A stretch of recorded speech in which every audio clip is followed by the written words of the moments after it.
Good morning. Our first hymn this morning is Love Divine, All Loves Excelling, written by Charles Wesley. Now, we've talked a lot about Charles because he's written many of the hymns in our hymn book. He was like a fire hose of poetry.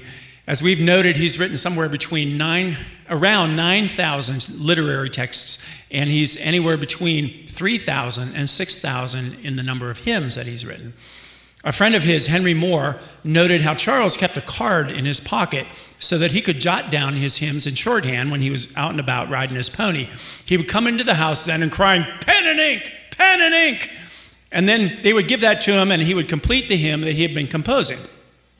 But enough about Charles Wesley. Let's give someone else a chance, for crying out loud. There's another hymn we're singing this morning, and it will be our main focus for this morning's Hymnody in History. The Great Awakening. It's more than just a coffee shop in our lobby.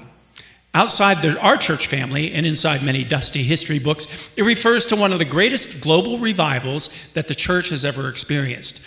In the mid-18th century colonial America, George Whitefield and Jonathan Edwards preached to multitudes. And in England, Whitefield, along with those Wesley brothers, led open-air evangelism. And in Wales, it was the electrifying preaching of Howell Harris and his convert, William Williams. Williams was the son of a wealthy farmer, and he graduated from university as a physician. However, after he heard Harris preach, he gave his life to Christ, and he gave his vocation to spreading the gospel. In 43 years as an itinerant evangelist, he traveled over 95,000 miles, drawing crowds of 10,000 or more, one time speaking to an estimated 80,000. However, he's best known for his over 800 hymns, and he was called the Watts of Wales after Isaac Watts. One of these in particular, an autobiographical prayer with many Old Testament allusions, first appeared in a collection of Welsh hymns entitled Sea of Glass, published in 1762. The hymn was entitled Prayer for Strength for the Journey Through the World's Wilderness. The music was composed by fellow Welshman John Hughes, who apparently is no relation to the John Hughes who gave us Home Alone, Christmas Vacation, and Uncle Buck, along with many other artistic masterworks of cinematic splendor. Williams had a rough time of it in his ministry. He was beaten by mobs, much like the Wesleys were, once even to the point of death. He endured harsh weather also in his travels, but he persevered to the end, dying at the age of 74 and in ministry the entire time. Now, many years later, in 1881, the President of the United States, James Garfield, was shot while in a train station in Washington, D.C.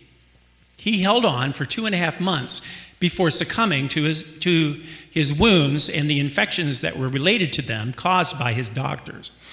And during that time, at one point, he seemed to rally a bit, and he was allowed to go sit by the window. His wife began singing this hymn, and the president, listening intently, was moved to tears. He said to his doctor, "Glorious, isn't it?" The hymn was also sung at the funeral of Princess Diana. One of the stanzas that we don't sing reads as such: "Musing on my habitation, musing on my heavenly home, fills my soul with holy longings. Come, my Jesus, quickly come. Vanity is all I see. Lord, I long to be with thee." The hymn, "Guide Me, O Thou Great Jehovah." It is indeed a prayer for strength for the journey. May we be encouraged by its witness to God's providence and loving faithfulness as we bring together another close to another enthralling exploration of the ecclesiastical episodes known as Hymnody in History.